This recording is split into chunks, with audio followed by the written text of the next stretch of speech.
గురు పౌర్ణమి. గురు పౌర్ణమి మహిమ గురించి తెలుసుకోవాలంటే వ్యాస మహర్షి కథ వినాలి. పూర్వము మహర్షి పరాశరుడు, సత్యవతి అనే దంపతులకి ఒక మహాత్ముడు జన్మించారు. ఆయనే శ్రీ వేదవ్యాస మహర్షి. వేదవ్యాస మహర్షి ఈ ప్రపంచానికి అపారమైన సేవ చేశారు. 4 వేదాలని విభజించారు. అలాగే 18 పురాణాలని రచించారు. ఇంకా మహాభారతం అనే గొప్ప గ్రంథాన్ని రచించారు. శ్రీమద్ భాగవతం వంటి మహాగ్రంథాలను ఆయన ఈ ప్రపంచానికి అందించారండి. అందుకోసమే ఆయనని జగద్గురు అని కూడా పిలుస్తారు. ఒకసారి అనేక మంది ఋషులు కలిసి ఈ లోకానికి నిజమైన గురువు ఎవరని ఆలోచిస్తుంటారు. అప్పుడు అందరి మనసులలో ఒకటే ఉంటుంది. అంటే వేదాలని ఇంకా పురాణాలను అందించి ధర్మ మార్గం చూపిన వేదవ్యాస మహర్షే మనకి గురువుగా భావిస్తారండి. ఇంకా ఆ రోజు ఆషాఢ పౌర్ణమి. అందరూ కలిసి వేదవ్యాస మహర్షికి పూజలు చేసి ఆశీర్వాదం పొందుతారు. ఆ రోజు నుంచే ప్రతి సంవత్సరం గురు పౌర్ణమిగా జరుపుకుంటున్నారు. మరి గురు పౌర్ణమి రోజున ఏమి చేయాలి అంటే గురువుకు నమస్కారం చేయాలి. ఇంకా ఓం శ్రీ గురుభ్యో నమః అని జపించాలి. ఇంకా భగవద్గీత లేదా భాగవతం లాంటి మహాగ్రంథాలని చదవాల. అలా చదవడం వల్ల గురువుల ఆశీర్వాదం మనకి లభిస్తుందని, జ్ఞానం వస్తుందని పురాణాలు చెప్తున్నాయి. ఇంకా తల్లిదండ్రులకి, ఉపాధ్యాయులకి, ఆధ్యాత్మిక గురువులకు కూడా కృతజ్ఞతలు తెలియజేయాలి. అంటే వారి ఆశీస్సులు మనకి ఉంటే మనకు మంచి జరుగుతుందని, మనకు జ్ఞానం వస్తుందని పురాణాలు చెప్తున్నాయండి. ఇంకా దానం చేయడము, అన్నదానం చేయడం లాంటి మంచి శుభప్రదమైన పనులు చేయడం వల్ల కూడా గురువుల ఆశీర్వాదం మనకి లభిస్తుందంట. ఇంకా ద్వాపర యుగం ముగిసిన తర్వాత ప్రపంచానికి ధర్మాన్ని తెలియజేయడం కోసం వ్యాస మహర్షి మహాభారతం అనే మహాగ్రంథాన్ని రచించాలని అనుకుంటారు.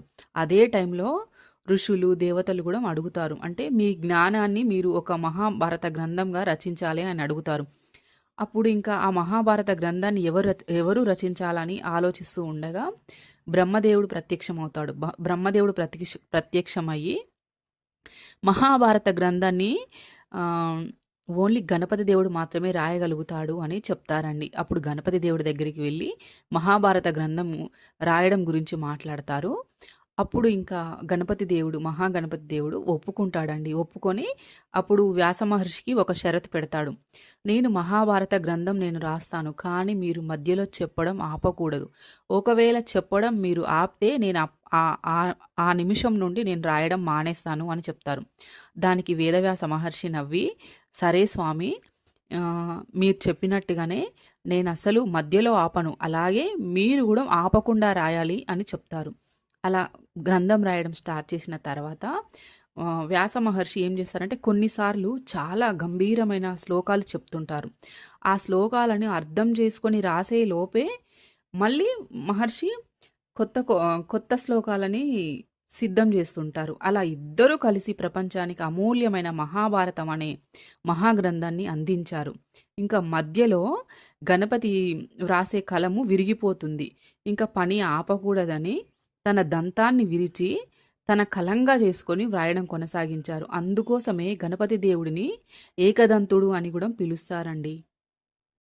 పూర్వం వేదం ఒక్కటిగానే ఉండేది. అంటే ముందు కాలంలో ద్వాపర యుగంలో వేదం ఒక్కటిగానే, అంతకంటే ముందు వేదం ఒక్కటిగానే ఉండేది. అంటే అది చాలా విశాలమైనది. అంటే మనం అందరికీ అంత జ్ఞానాన్ని తెలుసుకోవడం కష్టమవుతుందని దాన్ని తగ్గించాలని వ్యాసుడు ముందే గ్రహిస్తాడండి. అంటే మనుషుల జ్ఞాపక శక్తి రానున్న కాలంలో తగ్గిపోతుంది, దాన్ని గుర్తుపెట్టుకోవడం చాలా కష్టమవుతుందని అప్పుడే ఆయన ఆలోచించాడు.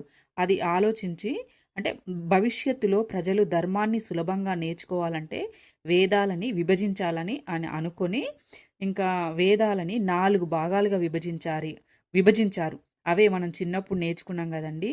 ఋగ్వేదము, యజుర్వేదము, సామవేదము, అథర్వణ వేదం. ఆ తర్వాత తన శిష్యులకు వాటిని బోధించి ప్రపంచమంతా వ్యాప్తి చెందేలా చేశాడండి.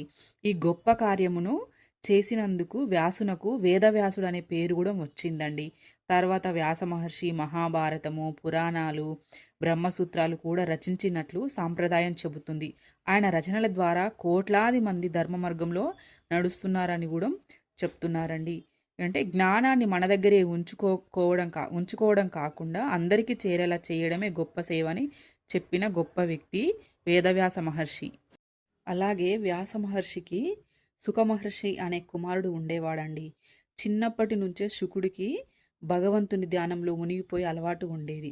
ఇంకా లోకంలో ధనము, పేరు, కీర్తి ఏది అతనికి ఆకర్షణగా అంటే వాటికి ఆకర్షితుడు అయ్యేవాడే కాదు.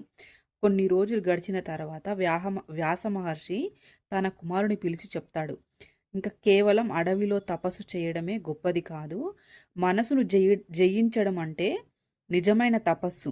అది ఎలా అంటే మనం ప్రపంచంలో ఉన్నా కూడా మన మనసును కంట్రోల్‌లో పెట్టుకోవడమే నిజమైన తపస్సు అని చెప్తాడండి.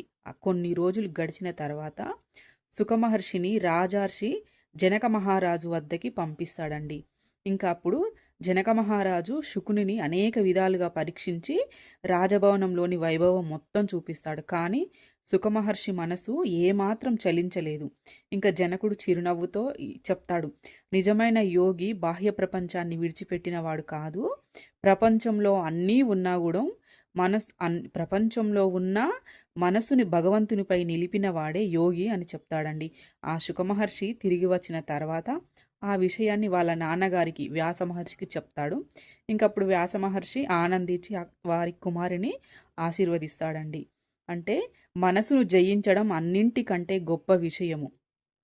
నిజమైన జ్ఞాని పరిస్థితులు మారినా ప్రశాంతంగా ఉంటాడు. గురువు మాటను పాటిస్తే జీవితం సార్థకమవుతుందంట అని చెప్తాడండి. అలాగే ఈ గురు పౌర్ణమి రోజు ఆ వ్యాస మహర్షి ఆశీస్సులు మన అందరికీ ఉండాలని, అలాగే ఇంకా మన మన గురువుల ఆశీస్సులు కూడా మనకి ఉండాలి. మనకు మంచి జరగాలని కోరుకుంటున్నాను. ఇంకా మీ అందరికీ కూడా గురు పౌర్ణమి శుభాకాంక్షలు.